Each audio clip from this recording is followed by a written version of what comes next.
Okay, we're dinosaur stand-up comedians. So, what's the deal with all these pterodactyls?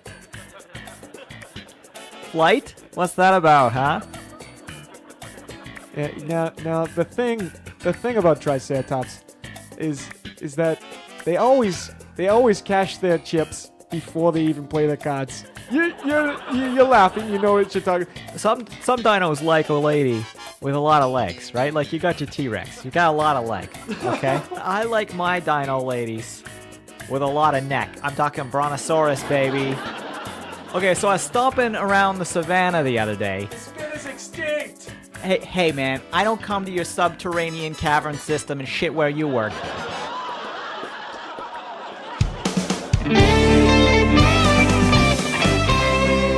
The Jupiter boys.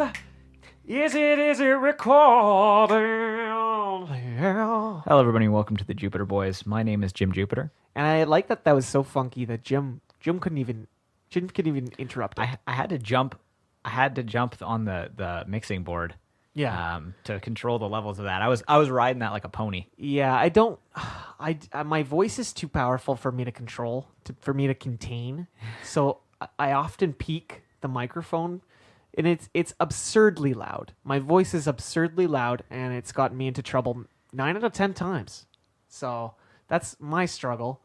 We should flip a coin of truth. We flip a coin of truth every week that determines who goes first in the topic-a-thon, which is just a choice of two topics, heads or tails. We talk about each of them for 10 minutes. We're the Jupiter Boys. We're from Jupiter. Anyway. What if I just started saying heads and tails? You'd be like, which one's heads? Which one's tails? Yeah. Nobody knows. We'd have to make an abstract art decision about it.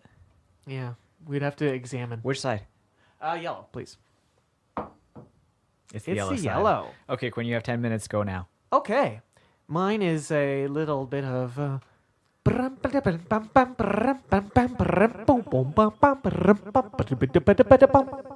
Quinn's History Corner.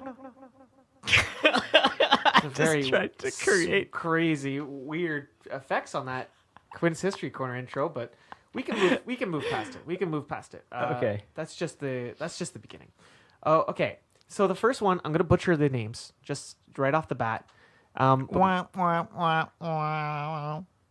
Yeah, I mean that's essentially the soundtrack to my life, so I'm used to it. You know, I hear that going on in my fucking brain all the time.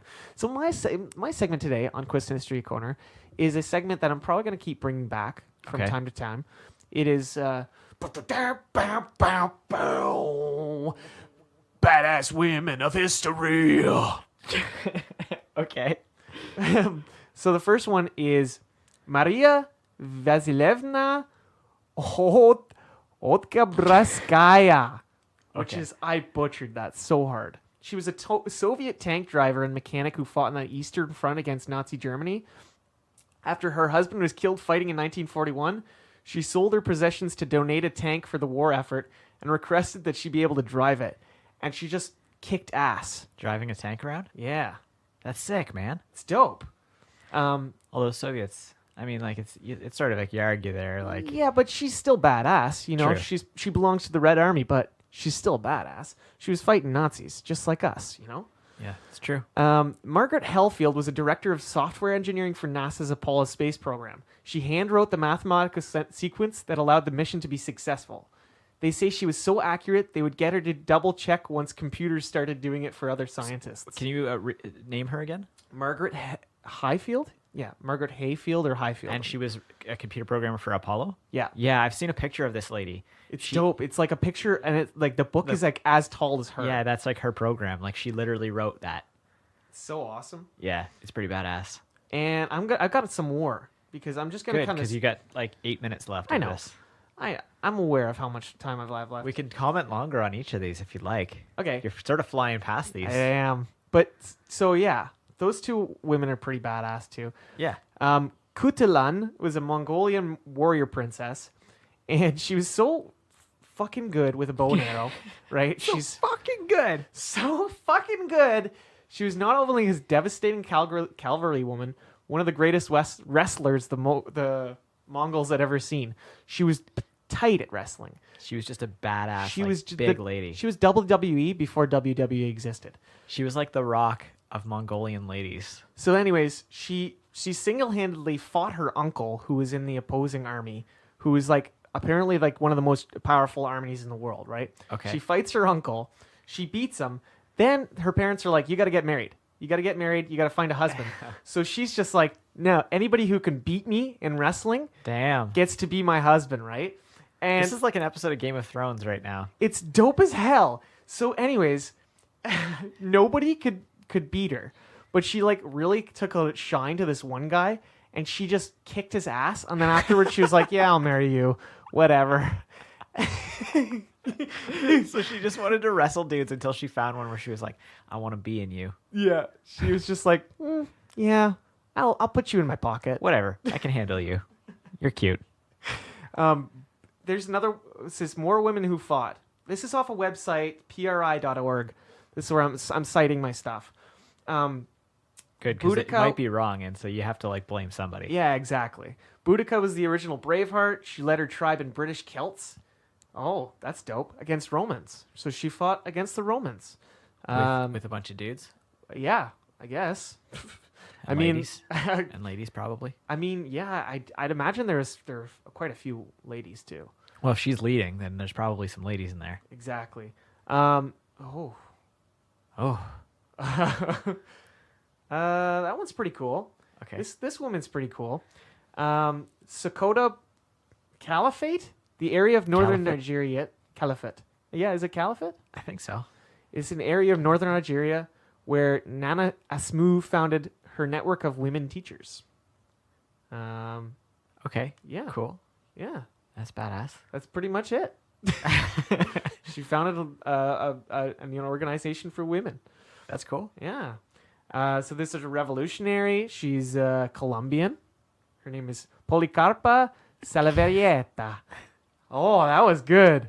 First try, baby. So that's what you think. Somebody It's who speaks probably that bad. language is probably just like, Jesus Christ. Jesus, he butchered that What hard. did he just do? He fucked it up bad. La Pola, as she was called during her brief life, was by all counts darling. Or daring. Oh, daring sharp. That's a very different. So hold on a second. Very different. Didn't you rewrite this? No. Oh, okay. This is all in their words. Oh, okay. I'm not even trying. I just cited my website because I was just like, you know what? I'm just going to cop to reading this. So hold on a sec. Yeah. I just want to get this straight for a second. Your topic today was to open a website called Bad Women. I was going to try to do it as I was going, like kind of and I did it for the Mongolian wrestler because that was like the only one I read that night. And so I kind of committed it to memory. And the other ones I was just like, I'll do it later. Or I'll do it at the time. And I clearly couldn't do that. I love that you're admitting to this like blatant piracy and also like lack of preparation. Because last you week, got to cop to it, right? I mean, fuck. last week you came in like fucking guns blazing, just with so much swagger. Actually, I think it was the Dave Franco's Dream Boys episode. Yeah. That actually won't be aired for some time. But you came in just with so much swagger, being like, "Look at how much preparation I'm doing, Jim. I'm schooling you." And then this. Yeah, I've disappointed my fans. I've disappointed my family, and first and foremost, I've disappointed Dave Franco. Had to struggle to get that one out. Yep. She was born, so La Pola was Yes. born around 1970. She grew up a lot during the rebellion. She posed as a humble seamstress and house servant. She would offer her services to royal households, where she would gather intelligence and pass it on to the guerrillas. That's badass. Yeah. She was a spy and just guess- pretended to be I mean, But it- that's pretty devious. It is. Like if that spy was in your kitchen, gathering all your secrets. holy shit. What's a slanging match? I have no idea.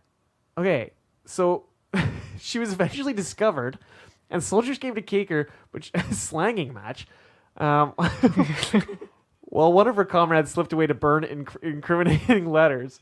So, like, he was just like in the corner of the room too. He just went into the corner room, threw it onto the corner of the room, just lit his lighter and like was like looking back at them. Hold on. So you haven't said the story. You just read random words. Like So she got hold on. discovered. Yes, right? and then like the soldiers came together. Yeah. And she distracted them with a slanging match. What? I don't know what she engaged them in a slanging match. But what is a slanging match? We've got to Google this now.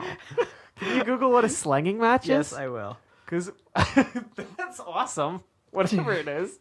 Maybe it's when you whip somebody with a towel. Oh, so a slanging match is just an angry quarrel in which people insult each other. So it's like basically saying your mama jokes. I poke my thumb at you, sir. I bite my thumb at you, sir. And poke it. Don't forget poking it. It's essential to biting it.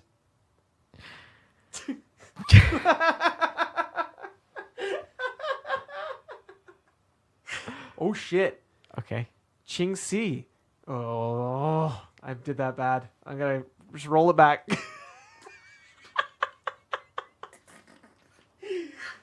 Ching Shai? Is that Ching Shai? I can't. No. Case. We'll get it. Fix it in post. We'll fix it in post.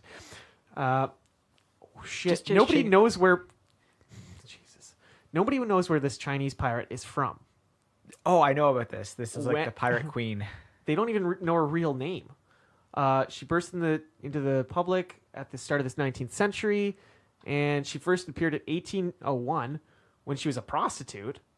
And then she like worked her way up, and she like built like a whole army of pirate ships and like this whole network, and she like treated like women particularly well within this network, and like treated people like fairly and like dismissed them. She had like pensions for people. She like did all this crazy and then shit. she died a grandmother at the ripe old age of 69. She fucking like retired. She just walked out of the business. P.S. 69, best time to die. She just Best like, age to die ever. totally, and she just like killed all her enemies. Like she just fucking like destroyed everybody. Why who hasn't got in there her been way. a movie about her? Because she's a Chinese lady. And because Hollywood's racist. But, you know, Crazy Rich Asians was huge last year. Yep, it's We coming. could get this pirate movie. That's all I'm proposing is that we make a pirate movie about her because she's the raddest. She's pretty rad. Okay, so more women who did business. Oh, okay. Thank fucking God. Yeah, Because I did not. I muffed up. you muffed it. You miffed it. I missed. You took a big old swing. You took I did a it's like- Charlie Brown You know, swing like at you know. first. Okay, so here's what I imagine that to be. So there's like a cheeseburger on a plate, and you, a tortoise, walk slowly towards that cheeseburger, and you lick your little turtle beak, and then you jut out your mouth, your neck, and you reach out to take a big bite of the hamburger, and it just gets yanked away, and you just fucking your little turtle beak just snaps shut on empty air. I could see that. I could see that. That's what just happened just now. You whiffed that so hard. I think there was some. I think there was some redeeming factors about it. Jesus fuck. Yeah, it was the 2 minutes you said fuck and laughed for like to yourself. That was the best part. So my topic this week, Quinn, is I've been for a number of reasons, which I won't. Thank you for drinking the loudest drink. Can't. I'm just gonna take the lid off. Yeah, there. that's a good idea. So I you don't know- know if I've ever done this. You're suckling at the devil's teat when you suck on a Gatorade bottle. That's the devil's teat right there. So, for reasons that I won't even go into, I've been experiencing a lot of stress lately. Yep. Just been on pins and needles, just fucking worked up. My heart rate, my blood pressure, just through the fucking roof. Probably your cholesterol too.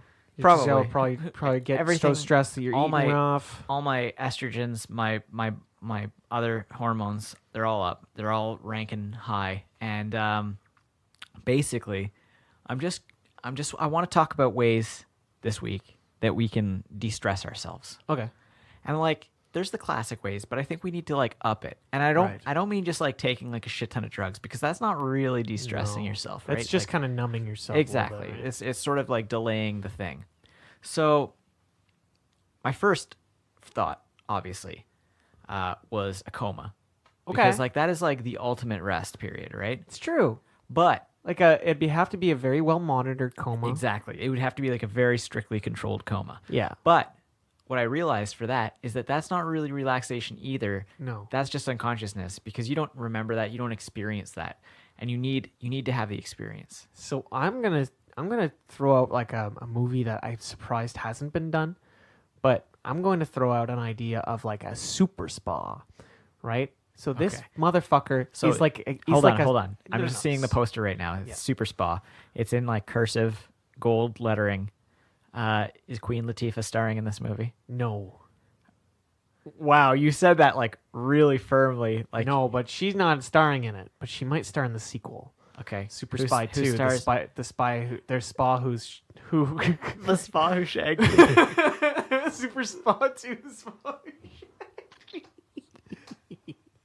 Okay, so Super Spa is basically like a who stars in this movie? Vince Vaughn. Because you said it was a movie, Rough. So if you're building a movie, you have a choice over the casting.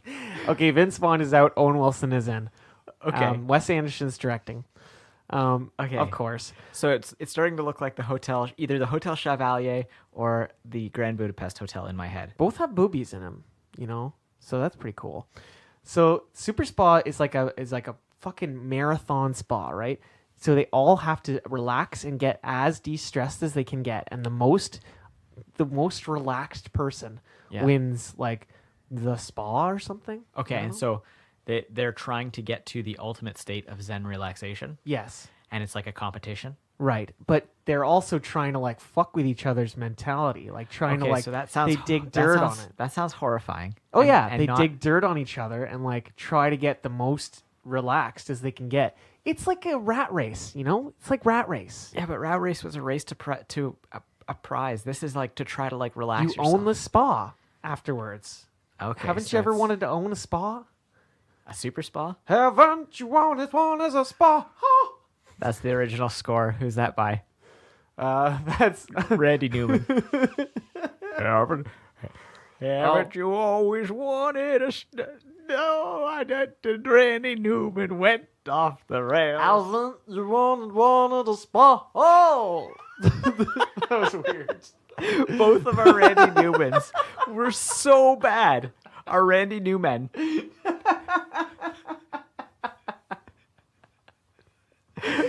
So my next thought, obviously, because I'm a like Super Spa's bad. Well, it's horrible. Like I don't even know why you said it. But my next thought, obviously, for like relaxing after a coma, if you have to be conscious, because you know that I'm a big aficionado of Jim's Nutty Bits. That one was like a match going out. Yeah, Jim's Nutty Bits. That one was like a spaceship. Because I always go to spaceship. Yeah. Anyway, I always fall back on that sword. Then I sort of like was thinking like, oh, like, you know, a total like sexcation. You know what I mean? Like either you have like a bunch of sex, or if like you're not partnered up, you just like go solo on yourself, and like you have just a smorgasbord, like several day run. You just bait all day. Yeah, every day. you just like work, and like it's like your thing for like 3 or 4 days in a row. Yeah, and like you cancel all your calls, you lock all your doors, you turn all your lights down, and you just go to town. You just get pervy with it. You make sure you're all supplied up first. Yeah. So I thought about that, but like that's sort of tiring in itself. Yeah. Oh yeah. After the first day, I'd be done. I'd be like, yeah, you know what? I had a good day. And I've had some of these days where you go like you do it like 6 or 7 times. You know, either masturbation or with a partner. But like you're just like impressed with yourself, and you're just like, you know what?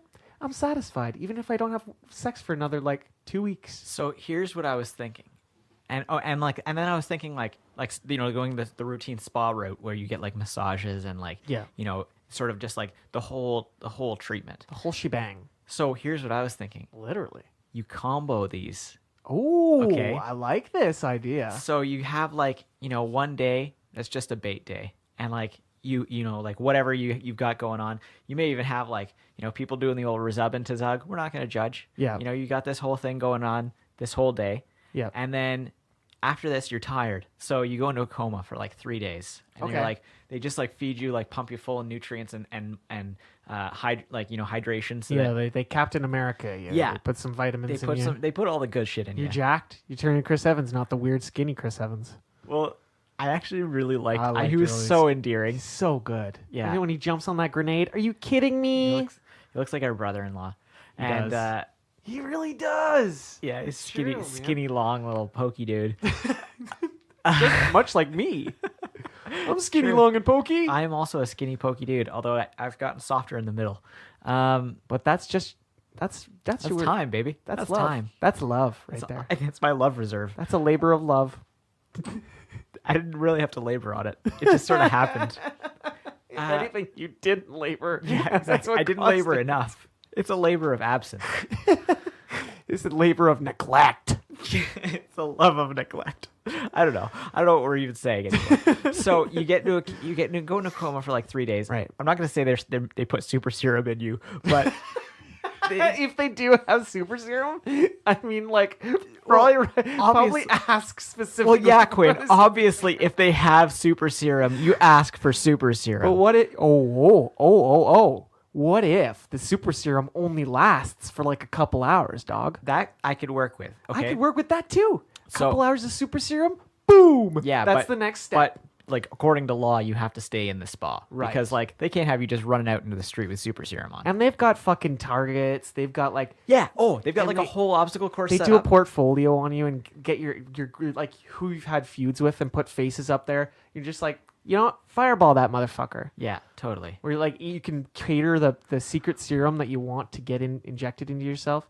That sounds dangerous to me. Like that could go out of control. That real could. quick. 'Cause, I like, think, everybody super just strength. like, I think super strength you could more or less like control against. Yeah, shock collars. Yeah, there you go. You put a shock collar on that guy. But as like as a lot of superhero movies shown, shock collars don't always work, Jim. So then you also put a chip in their head that'll explode. Yeah, that's the best. That's Suicide Squad style, but they have like a ring around their neck. Stupid. Such a dumb idea. but It's such a then- cop out. Then you like after you like come down from hulking out, you're Yeah. gonna be tired. You're gonna get a Oh, massage. totally. Pop back in that coma another 3 days. You know, Okay. just bring you back to like level. Yeah, yeah. And then after that, you come out. You have a nice buffet, nice brunch buffet. Okay, I like this brunch buffet. Okay. And then you go and have a nappy, read a Yeah. book. Ooh. You know, like go for a little swim. The pool is body temperature, so that you just like you don't even feel the water outside you. It's just your body temp. You watch a couple of episodes of The Office. That Yeah. would be your prime relaxation. Oh man, it's like that would just be on while I'm just like fucking around on my phone, and then I don't know, maybe another 6-7 days of coma and back to work. And that's the end of my topic.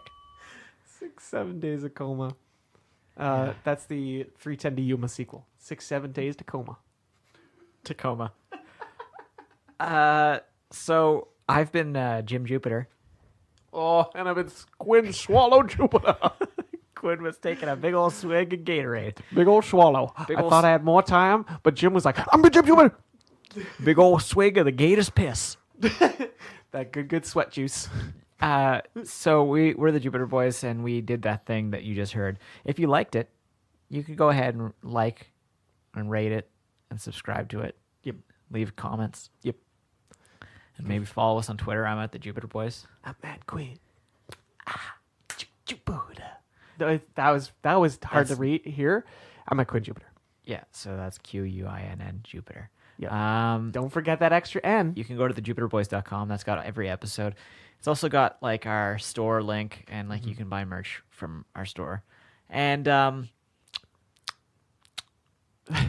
Stop doing that noise. thank you to Christo Graham for the use of our theme music. Stop doing that noise. Even Christo wants it. He doesn't even listen to the show, but he knows that it's gross and he doesn't like it. Thank you, Quinn. You're welcome. Everybody, thank you for listening. Yep. This show was produced by me and written by Brotherly Love. Shoot those nuts. Straight down that gullet.